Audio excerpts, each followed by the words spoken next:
A high school baseball star who was facing nearly 80 years in prison will avoid jail time after pleading no contest to 10 felony charges, including rape, sexual battery, and strangulation of 2 teen girls. Thanks to a plea deal, the 18-year-old will keep a clean record if he obeys his youthful offender plan until he turns 19, which is less back than... up, back up. Let's stop it. Hold on. We got to stop it a second. So they said 18 felony counts. So they got a rehabilitation plan, a sex offender treatment program until 19 years old.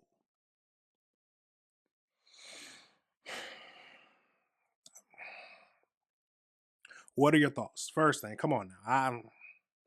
Let's hear a bit more. In a year from now.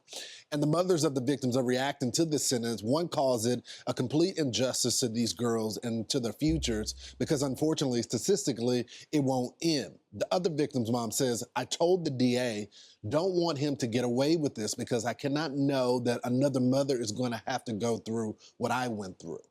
Let's bring in criminal defense attorney and Fox News contributor Josh Ritter. Josh, thanks so much for joining the program. So let's back it up a tad bit. So high school baseball star who pleads no contest to string of rapes walks free. And so he did a string of rapes, and this is what they give him. This is what they give: a juvenile rehabilitation plan until the age of 19. 150 hours of community service. Sex offender treatment therapy. Daily check-ins. Weekly counseling. A curfew and no social media. Do you think that's enough to cure him of his problem? Now, remember, this is a string of rapes for a teenager. I would like to see him held behind bars. I think that at certain ages, you know what's right and wrong. So you're old enough, like 12, 10, 12, 13. Once you get past those ages, you know what's right and wrong. You know what you should and shouldn't be doing. You know what's going to get you thrown in jail. And you know what's wrong just morally. I think. I would hope. I think that at 12 and 13 years old, I knew what was just wrong morally. I knew morally it's not good to kill people. I mean, it's a common sense to me. But they say that this juvenile rehabilitation plan will work. But let's keep going. Because I cannot know that another mother is going to have to go through what I went through. Let's bring in criminal defense attorney and Fox News contributor Josh Ritter. Josh, thanks so much for joining the program this morning.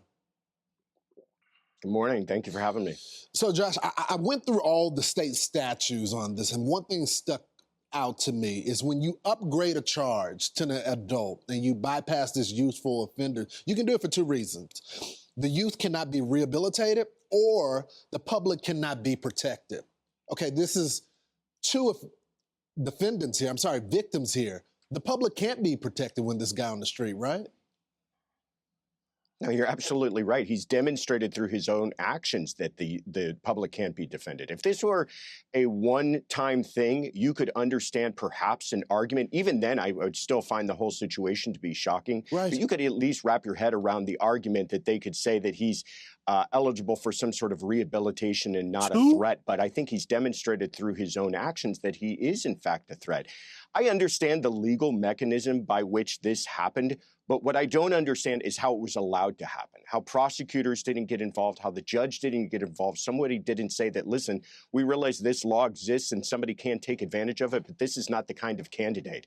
When I was a prosecutor here in Los Angeles, we routinely would see these types of cases with these charges, or even less than this, seeing easily decades in prison. So the idea that we're talking about within a matter of a year or so, and no jail time whatsoever, some probation, community service, he could be walking away from this. I understand the frustration coming from the victims' families. So the DA is getting pushed back, and so they released this statement. This is what they're saying. As a useful offender, the accused has an opportunity for rehabilitation that can be transitioned to adult status and adult punishment if those efforts fail.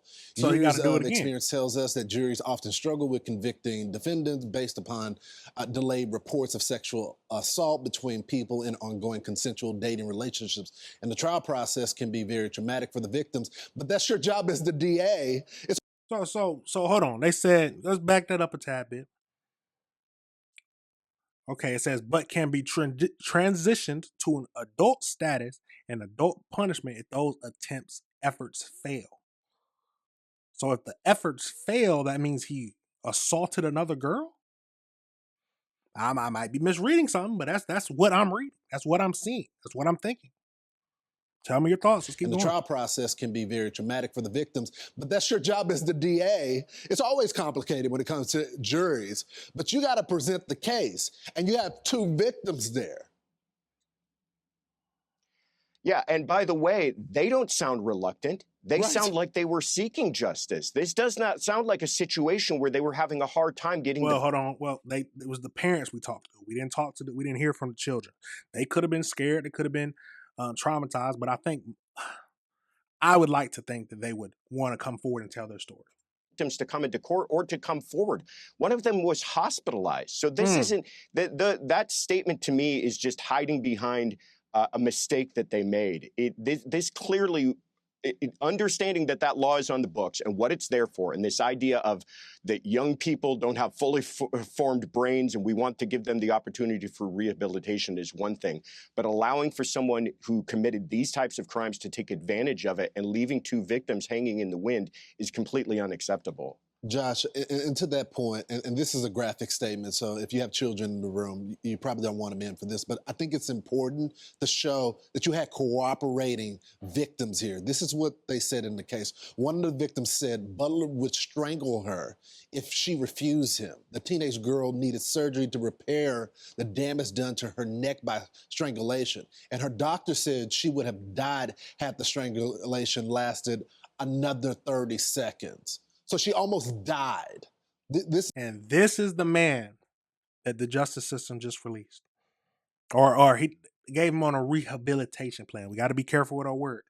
They put this teen serial rapist on a rehabilitation plan until he's 19 years old. This is the medical professional's point of view here. It's attempted murder.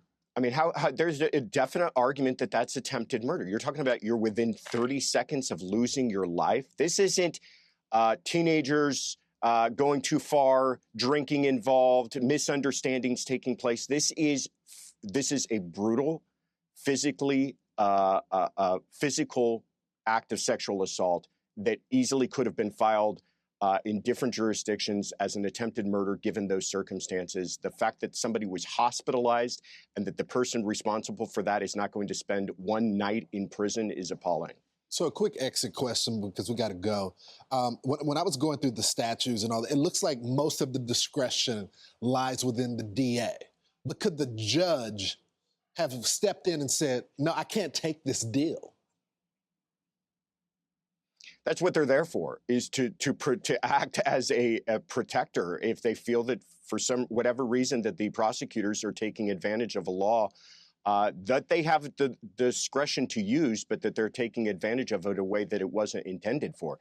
That they have as much discretion to accept these pleas, and we see this happen sometimes where judges simply won't accept a plea because they don't think it's in the pursuit of justice.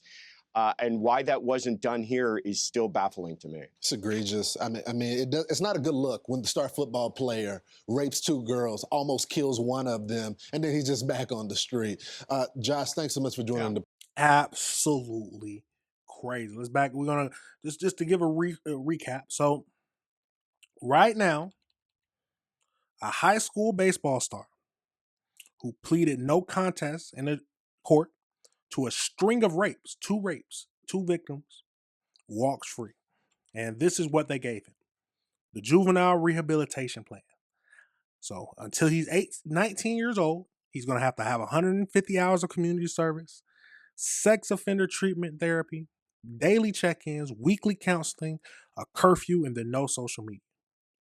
And they're saying that will be enough to rehabilitate him from being basically a woman beater. We got to be honest about it. He's basically a woman beater. Sounds like he was in a relationship with the girls and he would forcefully force them to do things. A little woman beater. And they have him on a juvenile rehabilitation plan instead of no jail time. You know what I say? I think he should have got some jail time. Come on now, this makes sense. They were willing to testify, the girls were, but the DA felt that they could rehabilitate him. These lax on crime policies, it can be detrimental to people. But let me know your thoughts, y'all. Let me know your thoughts. Do you think the judge should have overruled this deal that they were trying to throw? But he decided to let it go through. Absolutely crazy, y'all. Absolutely crazy. It's a crazy world. Look after your friends. Look after your daughters. Be there for them. Protect them. Got to protect them to the best of your abilities. And then if they get hurt, hopefully you get a judge who will not let this case go by like this. Because I just think, that's my thoughts. I think he should have faced some punishment, some real punishment. Now, no classes, nothing like that. He needs to space jail time so he can truly learn and learn from his actions. But the DA thought they could rehabilitate him without jail time. It's a crazy thing. Some people would say that if he was black, it would have been different. But, hey, we don't know. We're talking about this case right now, but I just wanted to bring that up. That's what some people would say. Tell me your thoughts, y'all. Tell me your thoughts on this situation. Do you agree with the judgment that they decided? Do you think he could have been rehabilitated? It's a crazy world in here. It's a crazy world, but we got to keep living in. We got to keep reviewing the world together. Have to keep reviewing the world together. All right, everybody. Remember, this is AC Reviews the World. Remember to like and subscribe.